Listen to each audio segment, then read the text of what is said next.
전반기가 막 끝나는 날이기 때문에 지금 이제 그 히브리서 11장의 믿음장에 대한 공부를 쭉 하다가 이제 오늘 어떻게 보면은 그 금년 한 해 그 반년이 딱 끝나는 날인데 이제 좀 한 해 반절의 마무리를 좀 하고 또 다음 주부터 또 새롭게 또 해야 되겠다는 마음이 또 주님께서 계속 주셔서 이 전반기의 마지막 교제를 좀 하려고 합니다. 그래서 다시 히브리서 11장에서 요한복음으로 내려와서 지난번에 요한복음을 쭉 공부하다가 또 히브리서로 넘어가죠. 그래서 이 요한복음을 1장부터 마지막까지 하다 보면은 너무 길기 때문에 우리 마음속에 조금 지루함이 있을 수 있죠. 그래서 중단하고 11장으로 히브리서 11장 믿음장으로 넘어갔다가 오늘은 다시 요한복음으로 넘어오도록 하겠습니다.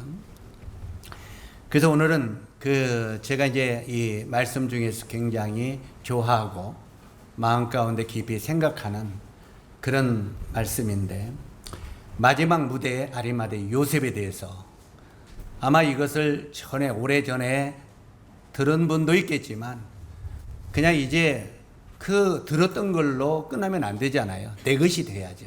내 것이. 적어도 이제 우리가 특히 형제님들은 이제 만약에 주님이 저를 내일이라도 먼저 부르시면 이제까지 여러분에게 말씀을 전했던 것들이 여러분 안에 메모를 해놨든지 또한 마음속에 묻혀뒀든지 이런 것들을 나중에 또 후배들에게 사용할 수 있었으면 좋겠어요. 성경에 뭐라고 말하고 있습니까? 너는 충성스러운 자들에게 이것을 가르치라. 그러면 그 사람들이 또 다른 사람들을 가르칠 수 있으리라. 그래 안 그래요? 근데 여러분들이 계속 이런 말씀들을 마음속에 내 것으로 갖지 않으면 다른 사람을 가르칠 수 없잖아요. 적어도 이제 오랜 시간 30년이라는 세월을 김제교회에서 저와 함께 있었으면 제가 가르치는 말씀들은 거의 여러분들도 마음속에 알고 있어야 된다고 생각을 해요. 엊그제 다른 데서 사역하는 형제님이 참 이제 설교를 계속 하다 보니까 자꾸 양식이 딸린다고 설교할 제목이 없다고 저보고 이 메시지를 좀 주세요 하더니 지금 믿음장 요즘에 계속 공부한 거 있잖아요. 지난번에 뭐까지 했습니까? 사라의 그 믿음에 대해서 이야기를 했는데 거기까지 싹 가져가 버렸어요. 그놈이 이제 배워서 자기 것으로 만들어서 자기도 쓰겠다고. 또 어떤 형제님은 창세기를 1장에서 52장까지 있는데 창세기를 1장에서 50장까지 다 가져갔어요. 공부했던 거. 그걸 정리해가지고 이제 자기 것으로 만들어서 후배들에게 가르치고 싶다 이 말이죠. 우리 형제 자매님들 특히 형제님들은 그래도 이 형제를 통해서 말씀을 들었던 이런 것들은 거의 다 정리하고 내 것이 되었어야 된다고 생각을 해요. 그리고 나중에 다른 사람들에게 가르칠 수 있어야 된다고 생각합니다. 주님이 어떻게 하셨던 간에 저 같은 자를 구원시켜서 주님의 말씀을 전하는 교사로 전도사로 세웠기 때문에 실제로 우리 형제 자매님들이 잘 들으시면은 정말 다른 데서 듣지 못했던 말씀들이 더 차원 높게 내 것으로 배울 수 있습니다. 그냥 한쪽 귀로 듣고 한쪽 귀로 흘리니까 그냥 아이고 이 형제님 말씀 30년이나 들었으니까 30년 말씀 들었는데 몇 개나 마음속에 남았습니까? 30년 들었는데 몇 개나 마음속에 설교한 것이 마음에 있느냐고요. 그냥 들었기는 수십 년을 들었다고 하면서도 한 개도 마음속에 몇 개도 안 남았다면 30년 동안 아무것도 안 들은 거예요. 이쪽 귀로 듣고 이쪽 귀로 흘렀어요. 적어도 형제 자매님들이 여기다 못 새기면 기록이라도 하세요. 그래서 나중에 그걸 읽어보고 생각하면서 내 것으로 만드세요.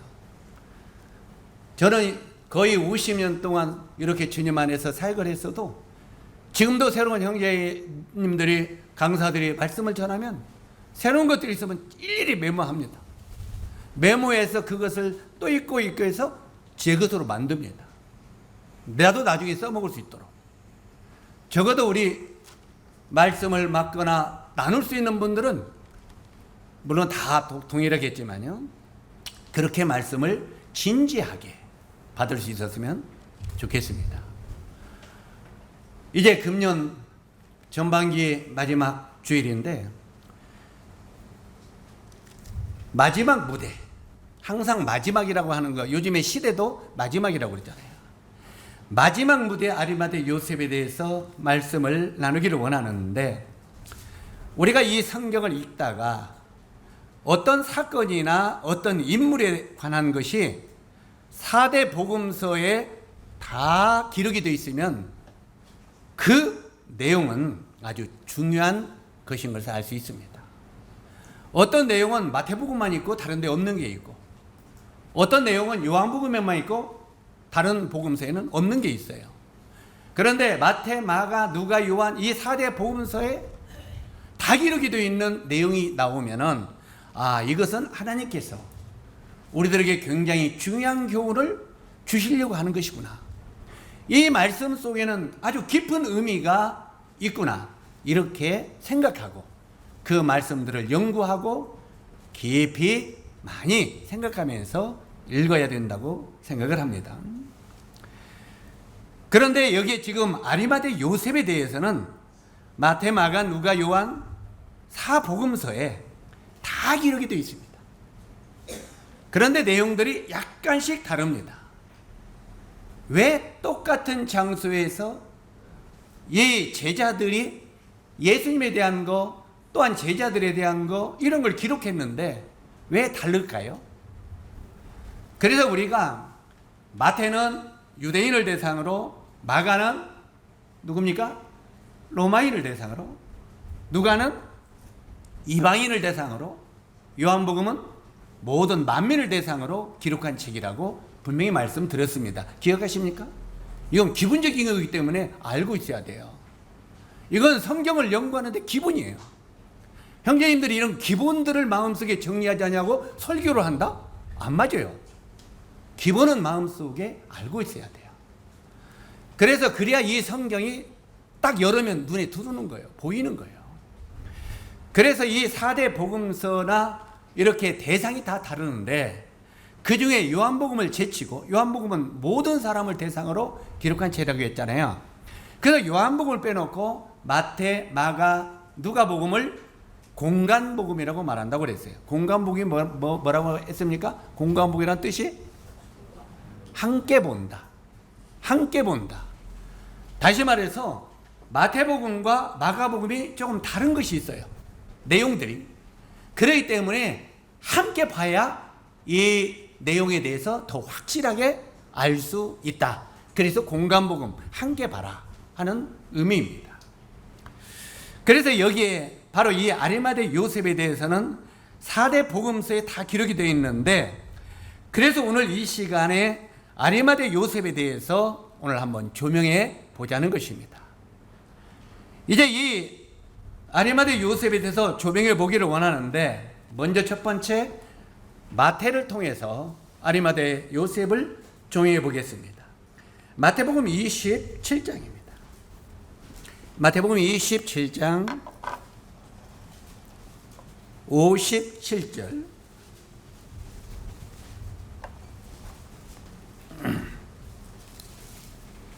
찾으셨습니까? 57절에서 61절까지 같이 읽도록 하겠습니다. 시작. 저물었을 때 아리마대 부자 요셉이라는 사람이 왔으니 그도 예수의 제자라. 빌라도에게 가서 예수의 시체를 달라 하니, 이에 빌라도가 내주라 명령하거늘 요셉이 시체를 가져다가 깨끗한 새 마포로 싸서 바위 속에 판 자기 새 무덤에 넣어 두고 큰 돌을 굴려 무덤 문에 놓고 가니, 거기 막달라 마리아와 다른 마리아가 무덤을 향하여 앉았더라. 여기 보면은 마태는 아리마대 요셉을 가리켜서 뭐라고 지금 표기하고 있는지 보시기 바랍니다. 점으로 쓸 때 아리마대 부자 요셉이라는, 이 아리마대가 뭐였다고요? 가난한 아리마대 요셉이라고 했습니까? 부자라고 그랬죠. 이 아리마대 요셉이 부자라고 말하고 있습니다. 그리고 요셉이라는 사람이 왔으니 그도 예수의 누구라고요? 제자라고 표기하고 있습니다. 이 마태복음은 그를 부자이며 예수의 제자였다고 말하고 있는데, 때때로 우리들은 까딱 잘못하면 이 부자들을 매도하는 잘못을 범할 수가 있습니다. 부자들은 베풀지 모르고, 부자들은 헌신하지 아니하고, 부자들은 주를 위해 안 살고 자기 배를 위하여 살고, 이렇게 부자들을 매도할 수 있습니다. 그러나 여기에 이 아리마대 요셉이 부자지만 그는 예수의 제자였다고 말하고 있고, 그를 여러 각도에서 말할 때 이렇게 부자들도 훌륭한 그리스도인이 될 수 있다는 것을 우리들에게 가르치고 있습니다. 그리고 이 부자들도 하나님 앞에 얼마든지 큰 헌신을 드릴 수 있다는 것입니다. 제가 어제군요. 어제 어떤 선교사로부터, 한국에 지금 나와 있는 선교사로부터 전화를 받았어요. 그러면서 제가 이 말씀을 안 드리면 형님은 나중에 죄송할 것 같아서 그냥 이런 일이 좀 있으니까 기억만 하고 있으세요.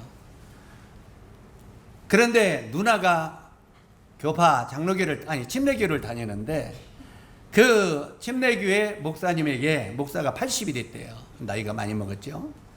그런데 아들도 가족들이 아무도 없답니다. 가족도. 그런데 이 목사님이 굉장히 부자래요. 땅이 좀 많이 있었던가 봐요. 김포 쪽에 사는데. 그런데 부자인데 지난번에 100평을 빨았는데 100평에 20억을 받았다는 거예요. 100평이. 그런데 그분이 가지고 있는 곳이 약 800평이 된대요. 그러니까 대충 계산이 나오겠죠. 그런데 그것을 침례교회에 주려고 하는데, 이 선교사에게 이제 우리 선교사라니까 우리 교회 와서 말씀 좀 전해달라. 그래서 4주를 계속 거기 가서 말씀을 전했답니다. 그런데 이 교회가 왈칵 뒤집힌 거예요. 또 이 목사님도 확증을 얻게 되고, 마음이 청결하니까, 옛날 삽시도 목사님 같이 마음이 청결하니까 주님을 받아들였겠죠. 그런데 나중에 개인적으로 부르더래. 누나 앞에서, 누나가 그 교회 다니는데 누나 앞에서 약속을 하고 나서 내가 이렇게 가진 게 아무것도 없다. 그래서 이 침례교 교단에다가 내 남은 그 재산을 기부하고 가려고 했었다. 그런데 참된 복음, 이제 우리가 브레드린이라고 하는 말도 했대요. 그랬더니 참된 복음을 가진 그곳에 이 남은 재산을 드리고 하나님 앞에 가고 싶다 하고 나서, 그래서 지금 이제 우리 선교부에 해서 지금 박주희 형제님이랑 또 다른 분들이 그분을 만났대요. 만나서 지금 그 작업을 하고 있다고 그러면서 기도해 주세요. 복음을 깨달으니까 쓱 주님 앞에 드리고 싶은 거예요. 참복음을 해서. 자, 왜 내가 이 이야기를 잠깐 하냐면, 그래서 내가 형님에게 완전히 줄 때까지는 사람은 믿지 마라. 하루아침에 눈 감고 나면 어떻게 될지 모르니까 마지막 등기가 넘어올 때까지 그냥 믿지 말라. 그러면서 기도만 하자. 이렇게 말했는데, 제가 지금 오늘 말하던 이 아리마대 요셉을 이야기하다 보니까 부자들도 얼마든지 주를 위하여 헌신할 수 있다 없다? 있다고 하는 것을 우리가 배울 수 있다는 것입니다. 여기 아리마대 요셉을 보면은 얼만큼 그가 많은 부자였었는데, 그는 그 당시 이스라엘에게 70원으로 구상한 의원이죠. 그리고 랍비였습니다. 그 당시 70명으로 구성된 의원은 정치적으로, 종교적으로 이스라엘에 막강한 영향력이 있는 사람입니다. 우리나라 오늘날의 국회의원은 게임도 안 됩니다. 막강한 영향이 있는 이런 사람이에요. 그렇기 때문에 가진 것도 많이 있었겠죠. 그런데 이 아리마대 요셉을 향하여 하나님께서 구약에 뭐라고 예언을 했습니까? 우리가 이사야서 53장 9절을 보면은 그렇게 기록이 되어 있습니다. 그 묘실이 부자와 함께 되었도다. 한번 따라서 하세요. 그 묘실이 부자와 함께 되었도다. 자, 예수님의 묘가 뭐가 같이 되었다고요? 부자와 함께 되었다. 부자의 묘에 들어가게 되었도다. 바로 이 예수님은 천지를 창조하신 하나님이십니다. 그분은 능력으로 말 한마디로 기적을 행할 수 있는 분이십니다. 그런데도 예수님이 이 땅에 오셨는데 그분이 뭐라고 했습니까? 여우도 굴이 있고 공중의 새도 거처가 있는데 인자는 머리 둘 곳이 없다. 예수님이 이 땅에 오셨는데 자기 집이 있었어요? 없어요? 없었습니다. 천지를 창조하신 하나님이 자기 집이 없었습니다. 우리 혹시 오해하지 마시고 자기 집에 없는 사람 섭섭해할 것 없어요. 우리가 믿고 있는 예수님도 자기 집이 있었어요? 없어요? 없었어요. 여우도 굴이 있고 공중에 새도 거처가 있는데 인자는 머리 둘 것이 없다. 우리 주님이 천지를 창조하신 하나님인데도 바로 이 땅에 왔을 때 머리 둘 집 한 채가 없었다는 말입니다. 땅 한 평이 없었다는 말입니다. 땅을 창조하신 하나님인데 하나님이 예수님이 자기 땅이 한 평도 없었다는 거예요. 그런데 그 예수님이 이 땅에 오셨을 때 구약의 이사야가 어떻게 예언하면 예수님의 묘실이 부자와 함께 되었도다. 바로 여기 나오는 조금 이따 나옵니다만 다른 복음서에 바로 이 아리마대 요셉이 부자이기 때문에 자기가 죽으면 들어가려고 미리 묘를 만들어 놨어요. 무덤을. 자기 무덤을. 그러니까 부자가 들어가려고 하니까 좋은 곳에 만들어 놨겠어요? 안 좋은 곳에 만들어 놨겠어요? 아주 좋은 곳에도 만들어 놨겠죠. 그런데 그렇게 부자가 자기가 들어가려고 하는 무덤에 예수님을 대신 묻었다는 말입니다.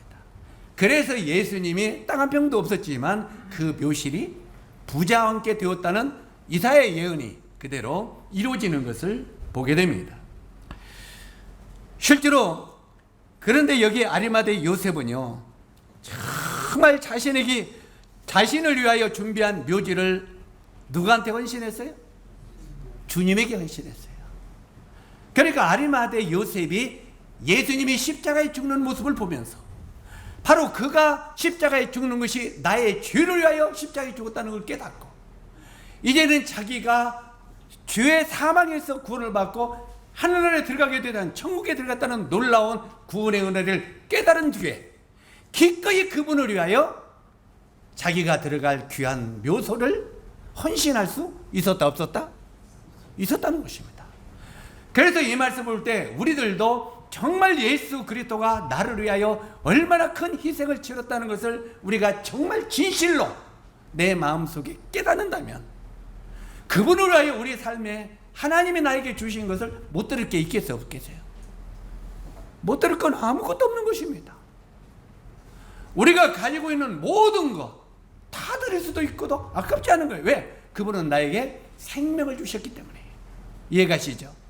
그래서 여기에 아리마대 요셉은 바로 주님 앞에 가장 자기가 들어가려고 하는 귀한 묘를 주님 앞에 드렸다는 말입니다.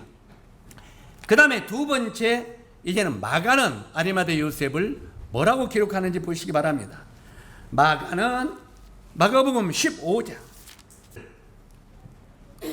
이 마가는 뭐라고 보여 있느냐면 마가가 여기 보니까 뭐라고 했습니까? 당도이 빌라도에게, 빌라도는 그 당시 로마 총독이죠. 빌라도에게 예수의 시체를 달라고 하니 그는 뭐라고 했어요? 존귀한 공의 의원이다. 존귀한 공의 의원이라고 기록하고 있습니다. 그러면서 하나님의 나라를 기다리는 자라라 이렇게 말하고 있습니다. 아리마대 요셉이 당돌이 빌라도에게 예수의 실체를 달라 하니 이 사람은 존귀한 공의 의원이요 하나님의 나라를 기다리는 자라. 우리 형제 자매님들은 하나님 나라를 기다리는 자입니까? 진짜로 기다리는 자입니까? 여기에 이 아리마대 요셉은 자기는 존귀한 공의 의원이니까 이 땅에서도 막말로 하면은 끝발이 아주 그냥 높은 권세가 있는 자예요, 없는 자예요? 돈도 많고 권세도 있는 자예요. 그러니까 이 땅에서 더 살고 싶은 마음이 있겠어요, 없겠어요? 이 땅에서 더 잘 먹고 잘 살고 싶은 마음이 있겠죠. 돈도 있고 권세도 있으니까. 그런데도 그는 존귀한 공의 의원인데도 하나님의 나라를 기다리는 자라고 말하고 있습니다.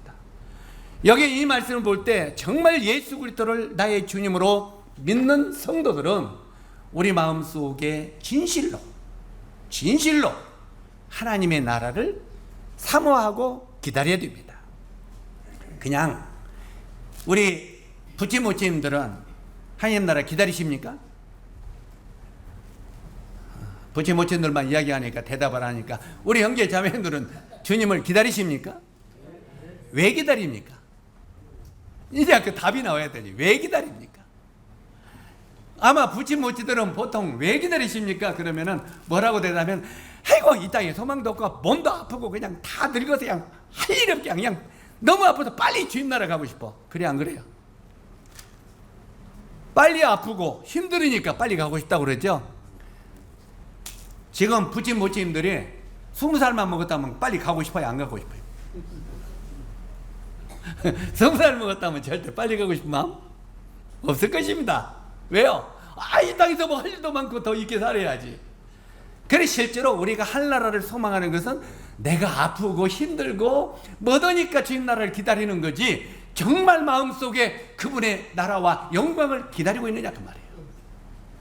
여기에 이 아리마대 요셉의 믿음을 과소평가하지 마십시오. 그는 세상적으로 가질 만한 것을 다 가졌는데도 그는 하나님의 나라를 사모하고 기다리고 있었다고 말하고 있습니다. 그 다음에 세 번째 누가복음으로 넘어가도록 하겠습니다.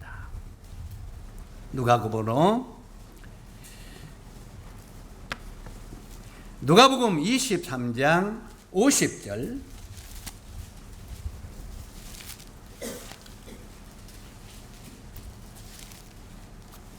자, 찾으셨으면 누가복음 23장 50절.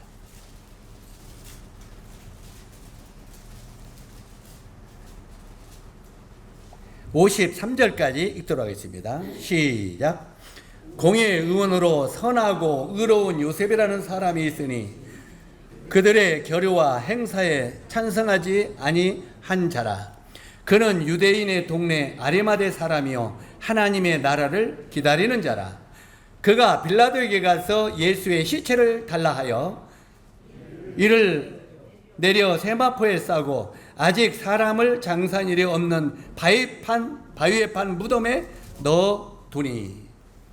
여기 보면은 이 아리마대 요셉을 누가는 이방인의 대상으로 기록한 아리마대 요셉은 그가 공의 의원이었다. 여기 전체 말씀을 보면 공의 의원이었다는 말은 다 기록이 되어 있죠. 공의 의원이었다는 말은 그만큼 이스라엘에서 그 당시 70인으로 구성된 의원들은, 랍비들은 부자였고 엄청난 영향력이 있는 권세를 가진 사람들이었다 하는 것입니다. 이렇게 권세를 가지고 부를 가지고 있는 아리마대 요셉이었지만 여기 누가는 그는 선한 사람이었다.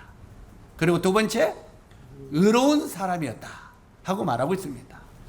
그래서 우리가 하나님이 우리를 사용하는 것도 우리가 선한 마음을 가지고 있어야 사용합니다.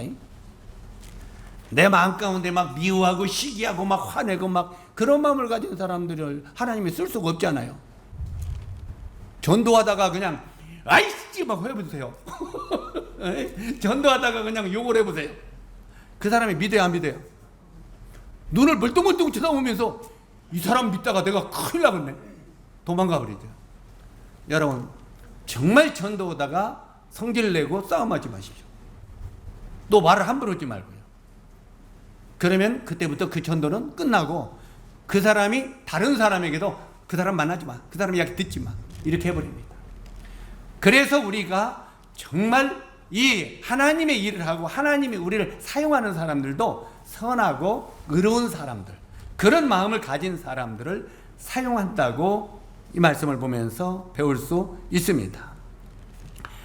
자, 여기에 누가는 그는 도덕적으로 선하고 의로운 사람이라고 기록해 있고 그들의 나쁜 결의와 행사에 가담치 아니했다고 말합니다.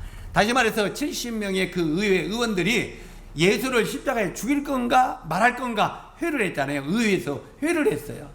그런데 예수님은 여기에 아리마대 요셉은 거기에 가담하지 않았다는 거예요. 예수님을 십자가에 내주는 일에 가담치 아니했다 하는 말입니다. 그래서 여기에 바로 이 누가는 아리마대 요셉을 선하고 의로운 사람이라고 말하고 있습니다. 그 다음에 이제 마지막으로 요한은, 이 사랑의 제자인 요한은 뭐라고 아리마대 요셉을 여기 보면은 평가하고 있습니까? 요한복음 19장 38절을 보시기 바랍니다. 요한복음 19장 38절 같이 읽도록 하겠습니다. 시작.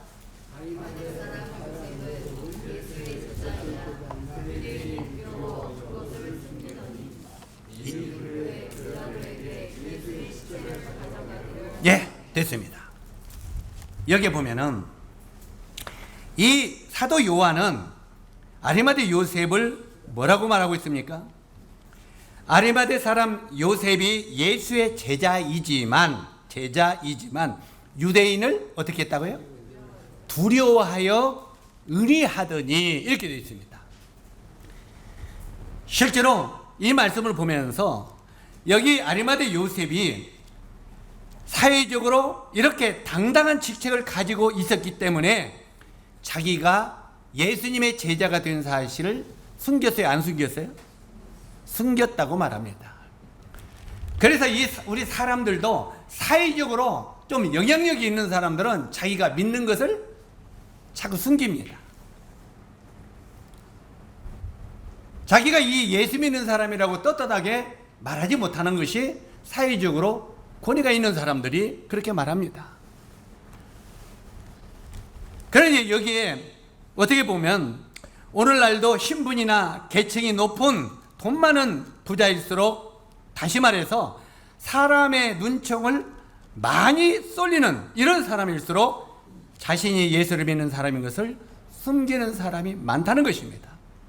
그런 의미에서 이 아리마대 요셉도 사도 요한이 보기에는 떳떳한 제자는 아니었다는 것입니다. 떳떳한 제자는. 이 떳떳한 제자는 아니었어요. 그런데도 요셉은 사람들을 두려워하고 있었지만, 아리마대 요셉이요, 그 마음의 중심 속에는 예수님을 사랑하고 경외하는 마음이 가득하게 있었다는 말입니다. 사람들은 두려워하고 자꾸 피했지만 마음속에 주님을 사랑하고 경외하는 이 마음은 변하지가 않았다는 말입니다. 그래서 이 성경은 바로 이 아리마대 요셉을 예수의 제자라고 기록하는데 조금도 주저하지 않았습니다. 바로 이 아리마대를 그도 예수의 제자였다고 이렇게 기록하고 있는 것을 보게 됩니다. 이런 것들을 보면서 이 내 제자들이 바로 이 아리마대 요셉을 이렇게 평가하고 있었구나, 이것을 우리가 배울 수 있습니다. 자, 여기까지 이제 우리가 말씀을 한번 쭉 이 아리마대 요셉을 조명해 보고, 이제는 예수님의 생애를 우리가 이 연극 무대에 이렇게 펼쳐보기를 원합니다. 바로 이 예수님의 생애에 대해서 연극 무대를 펼친다면 사막으로 구성을 할 수 있습니다. 우리가 보면은 바로 이 앞에서 연극할 때는 1막, 2막, 3막, 4막 이렇게 하면서 무대가 닫히고 열리고 하죠. 그러면서 이 예수님의 생애를 살펴보면은 제일 먼저 이 1막이 펼쳐집니다. 이 1막이 펼쳐지는데 일막의 주연은 누굽니까? 예수님입니다.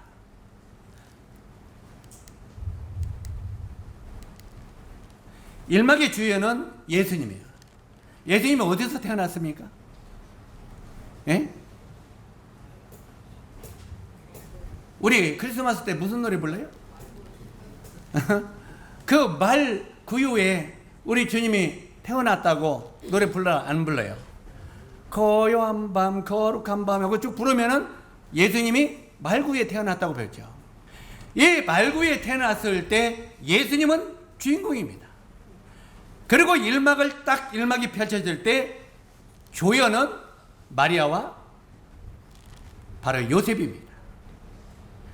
바로 이 아버지인 요셉과 마리아가 조연으로 등장하고 예수님이 이제 어린 아이로 이렇게 태어나는 것을 보게 됩니다.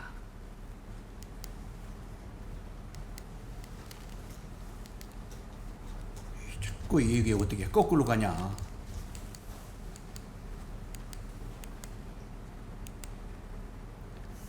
자, 그 다음에 일막의 조연은 바로 이 요셉과 마리아만 있는 게 아니라 그 당시 예수님이 말구유에 태어났을 때 바로 천사가 목자들에게 나타납니다. 이 천사가 목자들에게 나타나서 지금 말구유에 예수 그리스도가 태어났다고 말을 합니다. 이때 이 목자들이 그 사실을 알고 이제 바로 예수님의 마구간에 옵니까 안 옵니까? 이제 예수님의 마구간에 와가지고 이제는 예수님께 경배합니다. 바로 이 목동들만 오는 게 아니라 일막에 펼쳐지면서 이렇게 많은 사람이 주연 되신 예수님 앞에 모여들기 시작합니다. 이제 동방박사 세 사람이 별을 따라서 이곳까지 오죠. 동방박사 세 사람 귀한 재물 가지고 산을 넘고 물을 건너 별 따라왔도다 말하고 있죠. 바로 이 동방박사 세 사람이 별을 따라서 예수님이 누구까지 옵니다. 그러면 이 동방박사들을 예수님께 인도하는 것이 누굽니까? 예수님께 인도한 게 누굽니까? 별입니다. 그러죠? 그러면 여기서 우리들에게 가르치는 교훈은 뭘 가르칩니까? 바로 예수 그리스도가 누구고 그가 왜 이 땅에 오셨는가를 증거하는 우리는 별이 되어야 된다 이 말이에요. 우리 형제 자매님들이 별이 되어서 바로 이 사람들을 예수 그리스도에게 인도하는 별의 역할을 하는 것이 바로 우리들이 주님을 순종하는 길이라는 것입니다. 바로 이 동방박사들을 바로 이 예수님 앞에 인도하고 나서 이제는 주님을 만나고 경배만 했습니까? 절만 했습니까? 메시아 왔다고? 뭐 했습니까? 귀한 예물을 드렸다고 그랬죠. 여기 보면 황금과 그 다음에 물약과 그 다음에 유약을 드렸다고 했습니다. 황금은 그 당시 왕을 상징합니다. 다시 말해서 왕 되신 메시아가 이 땅에 오셨다고 하는 의미입니다. 여기서 우리가 참 배울 것은 구약에 이스라엘 백성들은 하나님을 뭐라고 부르냐면 하나님은 우리의 왕이시다 그랬습니다. 한번 따라서 하세요. 하나님은 우리의 왕이시다. 그래서 이스라엘 백성들 마음속에는 하나님이 항상 뭘로 있습니까? 왕으로 계셨어요. 그런데 이스라엘 백성들이 점점 죄 가운데 타락이 되니까 사사시대로 넘어갑니다. 사사시대로 넘어가니까 사사시대에 이스라엘 백성들이 사무엘에게 뭐라고 말합니까? 사무엘에게 하는 말이 또 따라서 하세요. 우리에게 왕이 없으므로 열방들처럼, 열방은 이방인들처럼 그 말이에요. 우리에게도 왕을 주소서. 자, 뭐가 달라졌습니까? 이스라엘 백성들이 여호와는 우리의 왕이시라고 그랬어요. 그런데 죄가 들어오고 타락이 되니까 우리에게 왕이 없으므로 이렇게 말합니다. 그러면서 열방들, 이방들처럼 우리에게도 왕을 주셔서 이렇게 말합니다. 오늘날 구원받은 성도들이 예수 그리스도를 나의 구주로 영접할 때 예수님을 뭘로 영접합니까? 왕으로 영접하는 것입니다. 여러분, 구원받았으면 내가 죄에서 구원받고 내가 이제 예수님이 내 죄를 지고 가셨기 때문에 내가 하늘로 가는 사람이 됐습니다, 이것만을 가지고 알고 구원받는 게 아니에요. 실제로 우리가 구원받았다는 말은 예수님을 나의 왕으로 받아들였다는 말입니다. 아멘? 이건 굉장히 중요한 겁니다. 이스라엘 백성들 마음속에 죄가 들어오니까 우리에게 왕이 없다고 그랬어요. 이미 이스라엘 백성들 마음속에 왕 되신 하나님이 죽어버렸다 이 말이에요. 없어졌다 이 말이에요. 그래서 세상 사람들처럼 우리에게 왕을 달라. 우리 형제 자매들의 왕은 누구십니까? 우리들의 왕은 누군지 깊이 내 양심으로 대답해 보세요. 내 삶의 진정한 왕이 하나님이십니까? 구원받았다고 말하면서도 내 마음속에 왕 되신 하나님이 죽어버릴 수 있다 이 말이에요. 여러분 마음속에 정녕 하나님이 나의 주인이시오, 나의 왕으로 믿고 있느냐 그 말이에요. 이스라엘 백성처럼 우리가 세상을 사랑하고 세상의 죄 가운데 빠져서 이미 우리에게 왕이 없으므로 우리들도 그렇게 고백하며 살고 있지는 않습니까? 내 마음속에 왕이 죽어버리면 세상이 나의 왕이 되고 내가 나의 왕이 됩니다. 그것은 말로는 구원받았다고 하지만 참되신 주님과 동행하며 그분을 경배하며 살아가는 삶이 아니라는 말입니다. 여기에 동방박사 세 사람이 황금을 예수님께 드린 것은 당신은 우리의 왕이시오 이 말입니다. 한번 따라하세요. 주님은 나의 왕이십니다. 이해 가십니까? 바로 이 동방박사 세 사람 중에 한 사람은 황금을 드린 것은 예수님은 나의 왕이십니다 하고 고백하고 그분을 왕으로 마음속에 영접한 것입니다. 그래서 정녕 우리가 예수 그리스도를 나의 주님으로 영접했다면 주님이 내 삶의 내 주인이 되시고 나의 삶의 왕이 되셔야 된다는 거예요. 그래야 우리는 살아있는 그리스도인이 되는 거예요. 왕으로서 주님이 내 안에서 군림하지 아니하시면 우리는 죽은 그리스도인이 된다 이 말이에요. 너희가 살았다는 이름을 가졌으나 죽은 자로다 하고 요한계시록에 말하고 있지 않습니까? 요한계시록에 보면 그 7개의 교회 중에 하나하나 교회에 나타나시면서 성령님이 뭐라고 말합니까?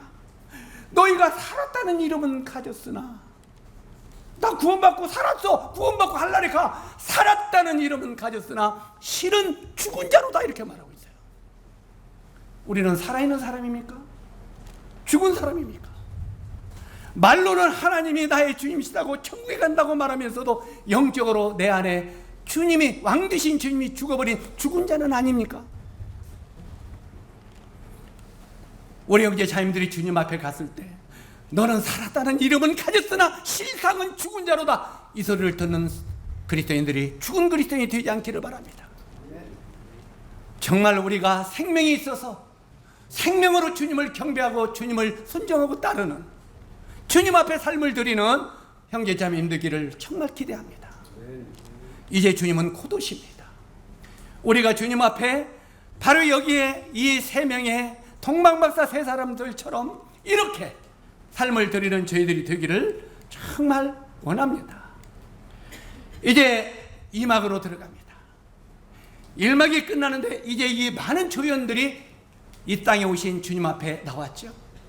이제 동방박사 세 사람은 당신은 아기로 왔지만 나의 주시오 나의 왕이십니다 하고 동방박사들이 주님 앞에 고백한 것처럼, 또 한 사람은 몰약을 주고 유약을 드리는데 그것은 죽음의 그림자를 덮는 사망의 권세를 이기고 부활하신 주님, 이게 바로 유양을 이야기합니다. 여기 이제 여러 이런 것들이 다 하나하나 영적 의미가 있습니다만, 이렇게 이제 우리 마음속에 진정으로 이 동방박사 세 사람들이 드리는 모든 예물의 영적 의미들을 우리 형제 자님들도 드리게 되기를 바랍니다. 이걸 주님이 원하십니다. 이제 주님이 점점 커가지고 나이가 30이 거의 되셨습니다. 청년이 되어버렸죠. 자, 이제 2막이 무대가 펴져야 됩니다. 이막이 펼쳐질 때 이제는 주에는 그 이막에도 예수 그리스도십니다. 이제 예수 그리스도가 갈릴리 그 바닷가에, 갈릴리 호숫가에서 제자들을 부릅니다. 갈릴리 바닷가에 고기 잡는 어부에게 나를 따르라, 나를 따르라, 사랑의 예수님이 부르셨어요. 바로 갈릴리 바닷가에서 주님이 제자들을 하나하나 부르십니다. 자, 우리 형제 자매께 질문합니다. 주님이 여러분들을 제자로 부르셨습니까? 너희는 나의 제자라고 부르셨습니까? 제자는요, 훈련을 통해서 제자가 됩니다. 우리가 구원받았다고 주님의 제자는 아닙니다. 제자는 훈련을 통해서 세워지는 것이 제자입니다. 바로 여기에 주님이 이제 12 제자들을 하나하나 부르셨습니다. 갈릴리 바다에서 이제는 하나하나 제자들을 부르시고 이 제자들을 주님이 이제 하나하나 가르치는 것을 보게 됩니다.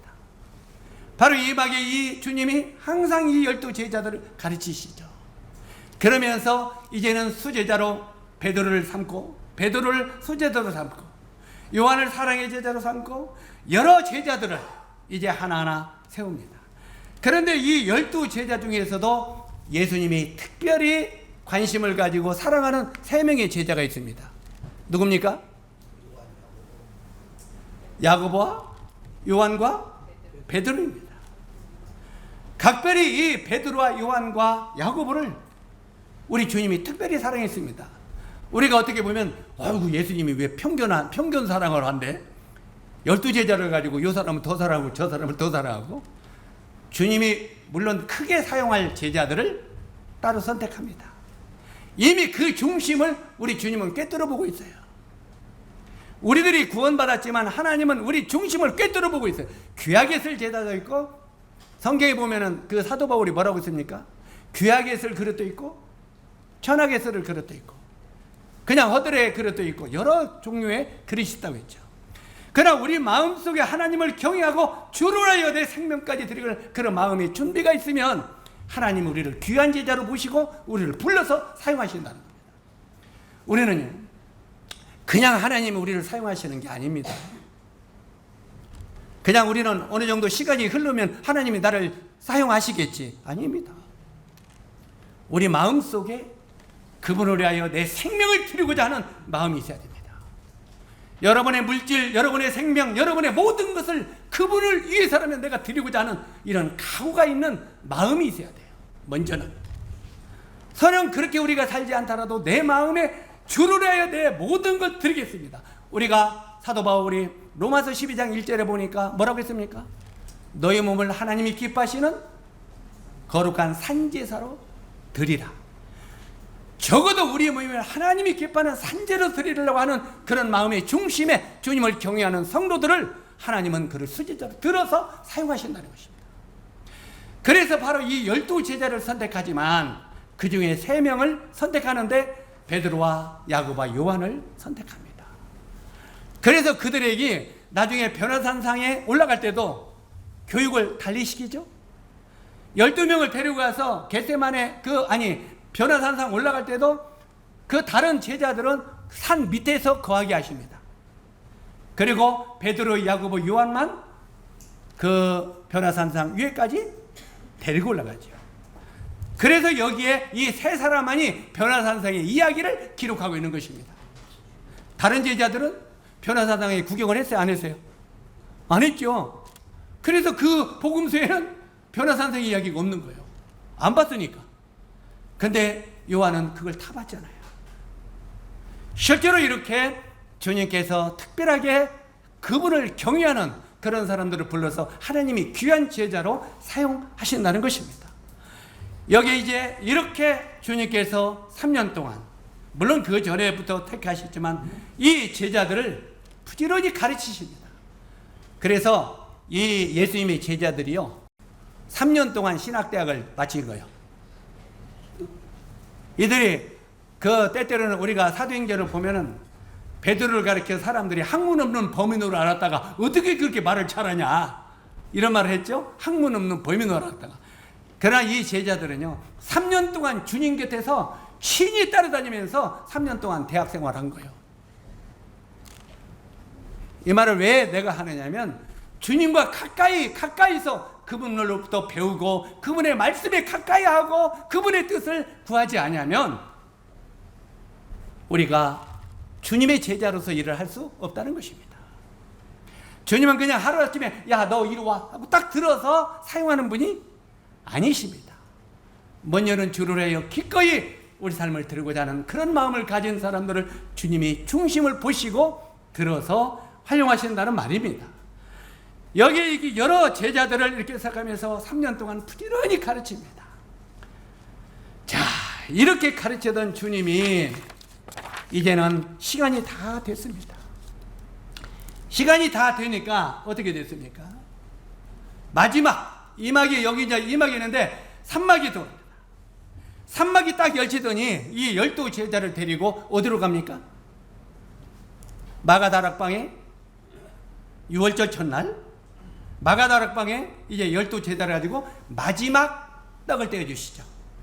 그래 안 그래요? 마지막 만찬을 합니다. 만찬이라는 말이 무슨 뜻입니까?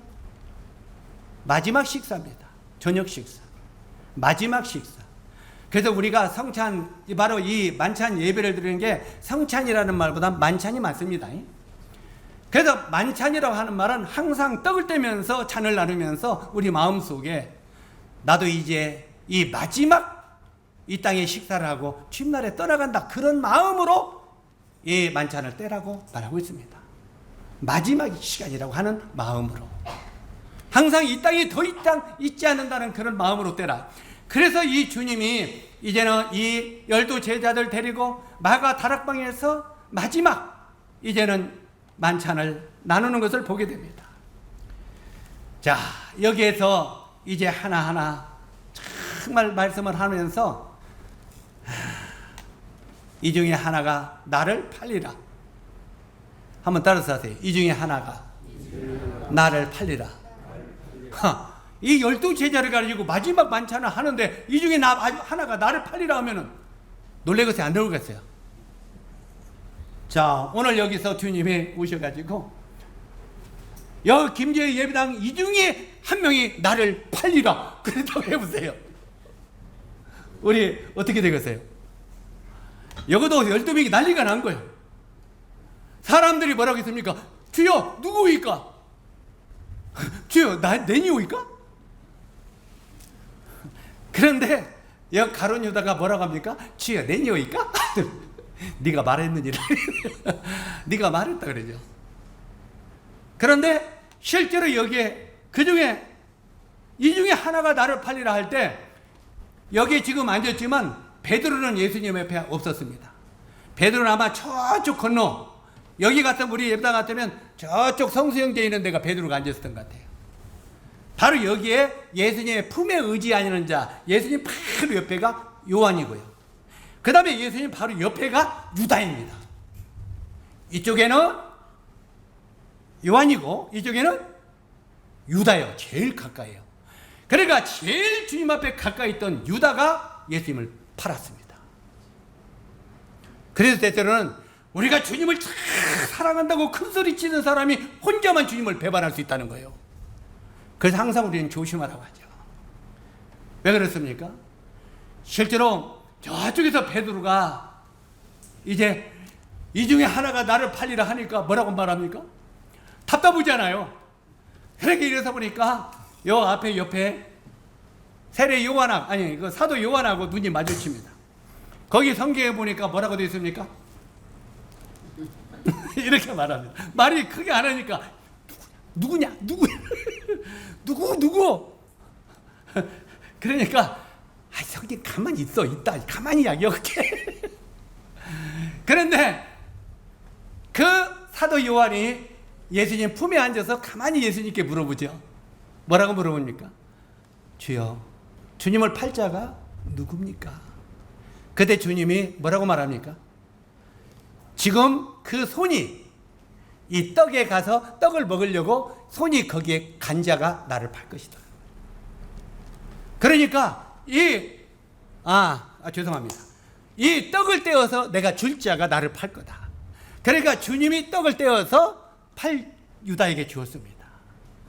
그러면서 내가 떡을 떼서 주는 자가 나를 팔 것이다. 그러니까 사도 요한은 알았어요? 몰랐어요? 그래서 요한복음에만 바로 이 유다에 대해서 정확하게 기록되어 있는 거예요. 요한복음에만. 이해 가십니까? 베드로전서는 없잖아요. 안 들었으니까. 바로 이 요한만이 가까이 들었기 때문에 이 유다의 이야기를 자세하게 기록한 것입니다. 이 복음서에. 그래서 나중에 주님 앞에 이제 저 제자들에게 말을 했는데 참 제자들이 신사더라고요. 사도행전으로 넘어가니까 사도행전에 이제 그 제자들이 12명 중에서 가룟 유다가 팔고 넘어갔잖아요. 그러면서 이제 그 가룟 유다를 대신할 한 명의 제자를 제비뽑기로 뽑잖아요. 그러는데 이 제자들이 가룟 유다를 뭐라고는 그는 자기 길로 갔나이다. 한번 따라하세요. 그는 자기 길로 갔나이다. 우리 같으면 어떻게 하겠어요? 에? 그 가룟 유다 그 나쁜 놈, 그놈 자식이 우리하고 같이 있더니 그냥 팔아먹고 그놈 나쁜 놈 그걸 죽어야 우리 같으면 그러지 않겠어요? 그래 안 그래요? 아마 우리 같으면 막 속에서 쌍 뭐가 막 나올지 몰라요. 이 나쁜 놈이라고. 근데 제자들은 그는 자기 길로 갔나이다. 참 제자들이 참 주님 앞에 3년 동안 따라다니면서 많이 변했구나. 그리고 주님의 부활을 보면서 정말 그들이 인격적으로 너무 많이 변했구나. 이걸 배울 수 있습니다. 사랑하는 형제 자매 여러분, 우리가 전에 구원받기 전에 우리의 인격이 어땠습니까? 막말하고 함부로 말하고 성질내고 그렇게 살았던 게 우리 모습 아닙니까? 그래 안 그래요? 정말 예수 그리스도가 내 죄를 지고 가시고 나에게 영원한 소망을 주신 것을 내 마음에 믿는다면 우리들도 제자들처럼 인격적으로 변해야 되지 않겠습니까? 대답을 아무도 안 하시네. 두 분뿐이 안 하시네. 우리들도 변해야 되지 않겠습니까? 정말 우리가 구원받고 우리 주님을 닮아간다면은 성경은 그렇게 말하고 있잖아요. 너희 안에 이 마음을 품으라. 곧 그리스도 예수의 마음이니. 바로 그 그리스도의 마음을 가졌다면 우리의 말이나 인격이 우리가 점점 변화되어야 되지 않겠습니까? 그냥 구원받은 지 5년, 10년, 20년이 돼도 우리 말이나 언어나 행동이 아무것도 안 바뀐다면 좀 생각해 봐야 되잖아요. 여기에 이 제자들의 모습을 보면서 야, 그 예수님을 배반한 가룟 유다에게도 그는 자기 길을 갔나이다. 얼마나 인격적으로 정말 이렇게 변했던가를 우리가 보면서, 그러면 여기에 제자들이 막 똑똑하고 유식한 사람들입니까? 아니죠. 누굽니까? 그 진짜 어떻게 살았어요? 어부들이 어떻게 살아요? 저기 어부들 고기 잡는 데 가보세요. 어부들이 이거 얼마입니까? 이런 사람 있어요? 어부들이 어떻게 해요? 저기 그 공판장에 가면 그냥 귀 막고 살아야죠. 막 쌍욕이 나오고 막 그러잖아요. 그래 안 그래요? 바로 이 제자들이 어부들이요. 얼마나 오직 하면은 다른 사람들이 베드로를 향하여 학문 없는 범인으로 알았다가 무식한 자로 알았다가 그러잖아요. 사랑하는 형제 자매 여러분, 우리가 정말 무식한 자로서 구원을 받고 말을 함부로 사는 사람이 되었다면 예수 그리스도를 나의 구주로, 나의 왕으로, 나의 주님으로 삼은 다음에는 왕 같은 말을 해야 돼요. 왕 앞에서는 왕 같은 말을 해야 돼요. 아멘? 주님이 우리의 왕이 되신 주님이 내 안에 나의 왕으로 있다면 왕이 우리를 불러요. 그죠? 왕이 현호가 그러면 왜요? 이럽니까? 왕이 부르면 당장 목 나가게 해요. 왕이 부르면 예. 그래 안 그래요? 주님을 우리의 왕으로 했다면 우리가 입을 조심하고 정말 우리 인격이 자라가야 된다고 말해요. 여기 이 제자들을 통해서 그걸 배우는 거예요. 때때로는 우리 형제 자매님들이 이런 말을 할 때 굉장히 부담되죠. 나는 못 고쳐. 그 말이 뭔 말이에요? 이 제자들도 험악한 사람이었는데 고쳤어요? 안 고쳤어요? 주님을 왕으로 모시니까 고쳐졌어요. 여러분이 내 안에 주님이 왕이시다. 그리고 내가 하는 행동, 내가 하는 이 말 다 듣고 계신다. 이것을 마음으로 체험한다면 말 함부로 하겠지 안 하겠어요? 그러면 고칠 수 있는 거예요. 나는 못 고친다고 하지. 그건 교만한 거예요. 자, 이제 마지막으로 넘어가 봅시다. 이제 주님이 제자들에게 마지막 말씀하시고 마지막 떡을 떼어주시고 이제는 주님이 십자가로 가십니다. 이게 바로 예수님의 생애의 연극 무대 마지막 무대입니다. 이 마지막 사막의 주연은 누굽니까? 또 예수님이십니다. 예수님이 이제 우리의 모든 죄를 짊어지고 예수님 십자가에 돌아가셨습니다. 이게 마지막 무대예요. 자, 예수님이 십자가에 돌아가실 때 주님이 죽는 데까지 내가 함께 하겠다던 수제자 베드로도 도망가 버렸어. 마지막까지 주님과 함께 하겠다는 수제자 베드로 도망가세요? 안 도망가세요? 두려워서 도망가 버렸어요. 그리고 작은 비자 계집아이가 당신이 예수님의 제자지? 아니야 내가 봤어. 맹세콩 아니야. 아니라고 그랬어요. 우리들이요, 주님을 섬긴다고 주님을 따른다고 하지만 우리에게 복음을 전할 때, 주를 섬길 때 핍박과 어려움이 찾아오면 우리들도 배반할 사람이 아닌가 살펴봐야 됩니다. 조금 코로나가 심하다고 또 막 이것이 어떻다고 아이고 좋다 신난다 주님 앞에 나가지 말고 우리 가정에서 보이자. 가정에서 무슨 예배 드려요? 물론 드리는 사람도 있겠죠. 그러나 성경 전체를 살펴봐도 너희가 모일 때, 너희가 모여서 예배할 때, 너희가 모일 때 하나님의 능력이 나타난다고 말하고 있어요. 모임이라는 건 그렇게 기준이에요. 왜요? 그 원리가 주님이 머리가 되시고 교회는 그 몸이고 너희는 지체의 부분이니라. 그래서 이 모든 지체는 하나 되기를 힘쓰라. 이게 주님의 뜻이에요. 교회의 뜻이고. 그래서 우리는 어려운 핍박이 있을 때라도 목숨을 내놓고라도 주님 앞에 나올 수 있는 믿음들이 기본적으로 있어야 되는 거예요. 자, 이 말을 시험을 받지는 마시고요. 어찌하든 간에 수자였던 베드로도 사랑의 제자였던 요한도 주님이 십자가에 높이 달리니까 다 도망가 버렸어요. 다. 그리고 주님과 함께 죽으러 가자고 한 용감했던 도마가 얼마큼 용감했어요? 그 주님을 막 핍박하고 죽이려고 하는 그곳에서 피해왔는데 다시 그곳에 가니까 막 사람들이 두려워했죠, 제자들이. 그러니까 나중에 도마가 얼마나 용감을 떨었습니까? 야, 형제들아, 우리 주와 함께 죽으러 가자. 한번 따라서요. 우리 주와 함께 죽으러 가자. 아, 용감하죠. 주와 함께 죽으러 가자. 근데 주님과 함께 죽으러 가자는 용감했던 도마도 도망가 버려서 주님이 죽을 때 모두 두려워서 숨을 죽이고 다 도망갔어요. 12제자들.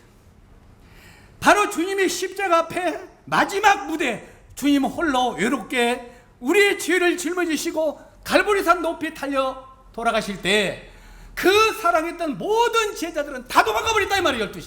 12 제자들이. 이렇게 모두 두려워하고 다 숨을 죽이고 있는 그 마지막 무대, 하나님께서 아리마대 요셉을 공개적인 무대로 끌어냅니다. 이제까지 아리마대 요셉은요 12제자의 명단에 1막 2막 3막에 있어요 없어요? 그 이름도 없어요. 아리마대 요셉은. 이 아리마대 요셉은 주님이 이 땅에서 와서 돌아가실 때까지 항상 무대 위에 올라와 보지도 못했어요. 그러면 어디에 있었냐? 무대 뒤에. 다시 말해서 이게 무대라면 무대 바깥에 바로 우리 주님을 이렇게 구경만 하고 이렇게 움츠리고 있었다 이 말이에요. 이 무대에서는 누가 놀고 있어요? 제자들. 12 제자들이 내가 가장 큰 제자라고, 내가 주님을 사랑하는 제자라고 무대에서 서로 자기가 주인공 조연이라고 떠들고 있을 때 아리마대 요셉은 무대 뒤편에 무대 한번 올라와 보지도 못하고 움츠리고 숨어 있었다 이 말이에요. 누가요? 아리마대 요셉이. 그런데도 우리가 4대 복음서를 보면서 우리가 뭘 배웠습니까? 그가 유대인을 두려워하여 의리하였더니, 그렇지만 그는 예수의 제자라고 당당하게 기록하고 있잖아요. 왜 예수님의 제자라고 기록했겠어요? 왜? 무대 저편에 움츠리고 있었지만 그 마음 가운데 우리 주님을 경외하고 주님을 사랑하는 마음이 이 요셉의 마음 속에는 가득하게 있었다는 말이에요. 아, 정말 주님을 위해서 어떻게 할까 하고 움츠리고 있었단 말이에요. 운이하면서. 그런 마지막 무대, 이 무대에 주님 혼자 십자가에 매달려 있을 때 모든 제자들은 다 떠나는데 바로 이 마지막 무대에 바로 하나님께서 이 마지막 무대로 누구를 끌어옵니까? 수제자인 베드로를 끌어온 것도 아니고 사랑의 제자인 요한도 끌어오는 것도 아니고 마지막 무대에 바로 아리마대 요셉을 끌어옵니다. 그런데 이 아리마대 요셉이 조금 힘이 약했던지 그와 함께 다른 사람 밤중에 몰래 왔다가 떠나갔던 니고데모, 그것도 제사장이 아니죠, 뭐냐, 랍비죠. 바로 이 니고데모도 나옵니다. 니고데모는 요한복음 3장에 보면 밤중에 예수님 앞에 살짝 나오죠. 한 번 등장하죠. 그러니까 요셉은 밤중에, 낮에 아니고 이 무대에 한 번 올라옵니다. 올라와가지고 주여, 당신은 하나님으로부터 오신 분이 아니라면 그렇게 할 수 없습니다. 사람이 어떻게 해야 우리가 구원을 받을 수 있습니까? 하고 살짝 물어봅니다. 그러니까 예수님이 니고데모에게 사람이 물과 성령으로 거듭나지 않으면 하나님 나라를 볼 수 없느니라. 내가 어머니 뱃속에 들어갔다가 다시 나야 됩니까? 그게 아니고 하나님으로 난 자는 하나님의 말씀을 마음속에 믿고 하나님 안에 그분을 나의 왕으로 나의 주님으로 그분 안에 거하는 자다 하고 말하는 거예요. 그게 성령으로 난 자다. 성령은 하나님의 말씀입니다. 하나님의 말씀을 먼저 마음속으로 믿고 그 하나님을 너의 왕으로 모셔라. 너의 주인으로. 그러면 네가 거듭날 것이다. 자, 그 말을 받고 니고데모가 구원을 받았어요. 구원을 받았는데도 무대에 올라오지 못하고 뒤에서 평생 서성거리고 있다가 아리마대 요셉이 이제는 무대 위에 주님이 혼자 매달려 있을 때 어떤 마음으로 올라갔겠습니까? 한번 따라서요. 죽으면 죽으리라. 실제로 이 아리마대 요셉은 죽으면 죽으리라 하는 마음으로 올라가는 거예요. 이제는 여기서 이 아리마대 요셉이 예수님의 그 장례를 치르러 올라갈 때요, 이것은 그냥 올라간 게 아닙니다. 만약에 그 무대에 올라가서 아리마대 요셉이 예수님을 장례식 치르면 그 70명의 공회 의원들이 예수님을 죽이라고 했는데 바로 내가 예수님의 제자라고 바로 이 장례식을 치르면 아리마대 요셉은 70인의 제사장, 공회 의원 중에 쫓겨나요, 안 쫓겨나요? 직장을 쫓겨납니다. 그 높은 권위를 다 잃게 됩니다. 그리고 그는 자기가 가지는 물질도 다 빼앗길 수 있습니다. 한마디로 이 아리마대 요셉이 예수님이 내 제자, 내가 예수님의 제자고 내가 그분을 장례시키겠다고 하면은요, 아리마대 요셉은 완전히 하루아침에 빈털터리가 된 말입니다. 거지가 되어버립니다. 안 죽으면 다행이죠. 그러니까 이 아리마대 요셉은 죽으면 죽으려는 마음으로 올라가는 거예요. 왜요? 이제는 주님이 돌아가실 때 주님의 십자가로 하여 내가 마지막을 드리겠다 하는 마음으로 올라갑니다. 올라가니까 옆에서 계속 안타까워서 무대 저편에 또 서성거리고 있던 제자 누구라고요? 니고데모. 아리마대 요셉이 올라오니까 그도 번쩍 같이 올라옵니다. 에이, 나도 죽을라. 한번 따라서 하세요. 죽으면 나도 죽으리다. 이 두 사람이 마지막 무대를 장식합니다. 자, 마지막 무대에 이 두 사람이 예수님을 끌어내리고 이제 예수님을 장례시킵니다. 장사지냅니다. 여기에 이 말씀을 보면서 우리가 무슨 생각을 합니까? 여기에 이제 당당하게 모습을 드러낸 두 제자 요셉과 니고데모, 그들이 주님의 장례식을 치르고 있습니다. 주님의 장례식을 치르는 것은 사랑하는 제자도 아니고 수제자도 아닙니다. 도마도 아니고요. 이름 없이 무대 뒤편에 서성거리고 있던 아리마대 요셉과 니고데모가 예수님의 장례를 치르고 있습니다. 이름 없던 둘이. 마지막 시간 인생의 석양에 그분을 찾아 장례를 치르는 두 제자. 모든 제자들은 다 떠나고 마지막 무대에서 수고했던 그들에게 우리 주님이 뭐라고 하시겠습니까? 마지막 무대에서 주님의 장례를 치렀던 두 사람에게 우리 주님이 뭐라고 했겠습니까? 그들의 최후의 단 한 번의 봉사. 한번 따라서 하세요. 최후의 단 한 번의 봉사. 아리마대 요셉과 니고데모는 마지막 최후의 무대에 단 한 번의 봉사한 거예요. 장례식으로. 단 한 번의 봉사와 헌신을 지켜보면서 우리 형제 자매님들은 무엇을 생각하겠습니까? 오늘 생각해 보십시오. 바로 마지막 무대 장사치는 두 사람을 쳐다보면서 우리 주님이 뭐라고 했겠느냐 하는 겁니다.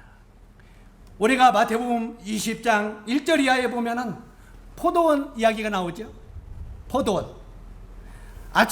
이른 아침에 하나님이 내가 너하고 한 대나리씩 할 품삯 주마 하고 포도원에 넣었죠. 또 아침에 9시에 온 사람을 넣더니 12시에 온 사람을 해서 내가 너도 많이 주리라 하고 보냈죠. 또 3시가 되니까 3시에 많은 사람을 만나니까 내가 너에게도 많이 주리라 하고 또 포도원에 일을 시켰어. 어떤 사람 9시에? 이른 아침에 9시에, 12시, 5시. 그런데 5시에 해가 거의 넘어가려고 하는데 한 사람이 바깥에서 사람들이 놀아. 포도원 주인이 가다가 얘들아 너희들은 왜 노니? 뭐라고 했습니까? 주여 우리를 품삯으로 우리를 품꾼으로 일을 시키는 자가 없나이다 그랬죠. 그러니까 우리 포도원에 가서 일해라. 해 넘어가는데요. 들어가 일해. 그들이 포도원에 이제 들어갔어요. 몇 시간 남았어요? 6시면 끝나. 8시면 하루 일당이 끝나. 몇 시간 일했어요? 1시간 남았어요. 그러니까 이 5시에 들어간 사람은 놀으면서 이렇게 했어요. 땀이 나도록 했겠어요. 아마 발에 불이 나도록 일했을 겁니다. 왜? 미안해서. 그래 안 그래요? 그래가지고 1시간 동안 아마 이들은 최선을 다해서 일을 한 거예요. 땀을 흘리면서. 주인이 이제 8시에 왔어. 얘들아 모여. 품꾼들아 모여. 5시에 혼자 1시간 일한 자들에게 얼마 주었어요? 하루 품삯 한 대나는 주었어. 그러니까 아침에 9시에 온 사람이 그걸 보더니 뭔 생각을 갖고 있었어요?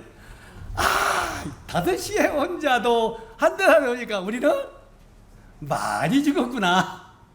그런데 3시에 12시에 9시에 온 자도 전부 다 한 대나리씩 주.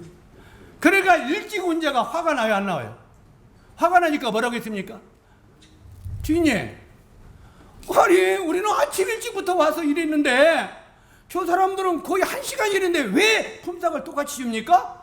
하고 화냈죠. 주인이 뭐라고 했습니까? 너는 아침에 들어오면서 나하고 약속했어 안 했어? 했죠? 얼마 준다고? 한 데나리온. 아침에 너는 나하고 약속했지 않느냐? 한 대는 준다고. 그러면 나중에 온 자를 내가 많이 주든지 적게 주든지 네가 무슨 10이냐? 이 말이에요. 이해 가십니까? 사랑하는 형제 참 여러분, 지금 이 땅이 마지막 5시요. 몇 시라고요? 주님이 여러분에게 무대에 올라가서 하루 포도원에서 일하라는 거예요. 포도원은 성경의 교회 아닙니까? 포도원은 교회를 이야기해요. 바로 너희가 포도원에 들어가서 1시간 동안 일해라. 나머지 시간 1시간뿐이 없다. 주님은 곧 오십니다. 얼마 있지 아니하면 주님이 곧 우리를 부르실 것입니다. 이제 우리를 마지막 이 포도원에서 일하기를 원하고 있다 이 말입니다. 자, 마지막 이야기를 원하고 있는데 우리가 뭐라고 반응해야 되겠냐? 뭐라고 반응하겠습니까? 마지막 1시간 남았어요. 이제 너희가 이 포도원에 들어와 일하지 않겠느냐? 포도원에 일하지 않겠느냐? 자, 이제 우리의 대답이 남았습니다. 이 찬송을 부르면서 대답하십시오. 이 1시간을 내가 주님 포도원에서 어떻게 일하겠습니다 하고 이 앞에 보고 같이 찬송하도록 하겠습니다.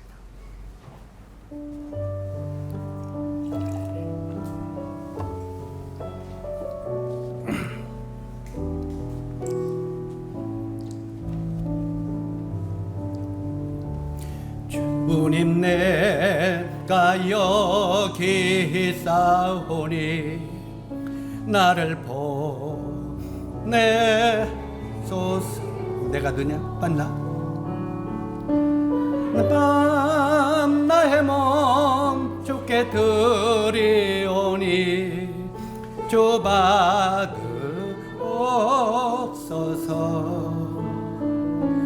주님 내가 여기 있사오니 나를 써주소서. 가진 건 모두 다 주께 드리오니 주 받으옵소서.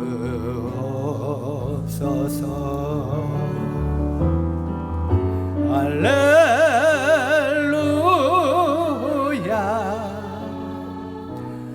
할렐루야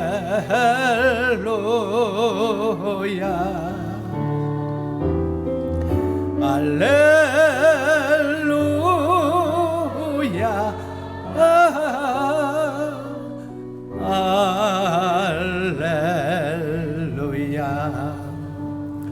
이제 우리가 마지막에 내가 대답할 시간입니다. 주님, 제가 여기 있습니다. 이제 이 마지막 무대, 1시간 남은 마지막 무대, 주님 저를 써주세요. 이 아리마대 요셉과 니고데모처럼 나도 이제까지 구원받고 무대 위에서 주님을 향하여 일하지 못하고 무대 저편에서 움츠리고 서성거리고 있었습니다. 내가 이 김제교회 식구로서 무엇을 하는지도 모르고 무대 뒤에서 서성거리고 있었습니다. 이제 얼마 남지 않은 이 마지막 시간, 주님 저를 써주십시오. 제가 주님 앞에 몸과 마음을 다 드리기를 원합니다. 이 고백을 하는 성도들이 되기를 바랍니다. 이제 마지막으로 예화 하나 드리고 마칠게요. 우리가 잘 아는 대로 저는 이 그림만 보면 참 재미가 있어요. 이게 이제 오케스트라죠. 이 오케스트라에서 한 가운데 있는 사람이 뭘 들고 있어요? 심벌지입니다. 이 심벌지를 들고 있는 사람들은 할 일이 없어요, 별로. 이 2시간 동안 오케스트라 연주가 있으면 이 심벌지는 저 뒤에서, 심벌지가 뭐냐면 소두방 뚜껑이요. 소뚜껑 2개 갖고 있는. 다른 사람들이 막 연주하죠. 제일 먼저 나오는 사람이 거의 피아노더라고요. 여기 피아노도 앞에다 놨잖아요. 네? 제일 앞에 피아노가 와서 자자자자자자 하면서 막 자기 실력을 발휘해. 그 다음에 이제 뒤에 기타가 또 짝짝짝짝, 기타는 물론 오케스트라 없지만 막 연주해. 그러면 이제 바이올린이 또 앞에서 한 명씩 나와서 연주해요, 안 해요? 자기를 자랑하는 거예요. 자기 연주를 하면서 딱 해요. 그런데 그 2시간 동안 모든 오케스트라가 막 자기가 제일 잘났다고 뽐내는데 조용히 뒤에서 끙짝짝 끙짝 하는 사람이 있어. 누구요? 심벌지 잡은 사람, 소뚜껑 잡은 사람. 이러고만 있어 2시간 동안. 얼마나 팽겨. 그런데 그 심벌지가 어느 때 울립니까? 모든 이 오케스트라 연주가 끝날 때 이 심벌지가 어떻게 합니까? 장자랑 이래. 그러면 모든 군중이 기립박수. 기립박수는 누구만 받아요? 심벌지. 마지막 한 번 울렸는데 기립박수 받는 거예요. 성환 형제, 마지막 한 번 부르는데 기립박수 받아. 성덕 형제, 어떻게 생각해? 이제까지 아마 여기 앞에 있는 강단에 있는 나는 이제까지 피아노 연주를 했는지 모릅니다. 계속 끝날 때까지. 아마 여기 바이올린 연주를 했는지 몰라요. 이제까지 열심히들 우리가 했어요. 그런데 이제까지 저 뒤에서 그냥 끙짝짝 끙짝 이렇게만 하고 있었다면 이제는 주님이 여러분을 무대 위에 올라오라고 말합니다. 이제 주님 제가 여기 있사오니 저를 써주세요 하면서 올라오십시오. 그리고 이 마지막 무대 여러분이 신나게 울립시오. 그러면 하늘의 천군 천사가 여러분을 향하여 박수칠 것입니다. 아멘. 우리 형제 자매님들이 하나님의 나라에 입성할 때 천군 천사가 여러분이 잘했다고, 마지막 무대를 잘 장식했다고 박수받는 성도들이 되기를 주님의 이름으로 기원합니다. 기도하겠습니다.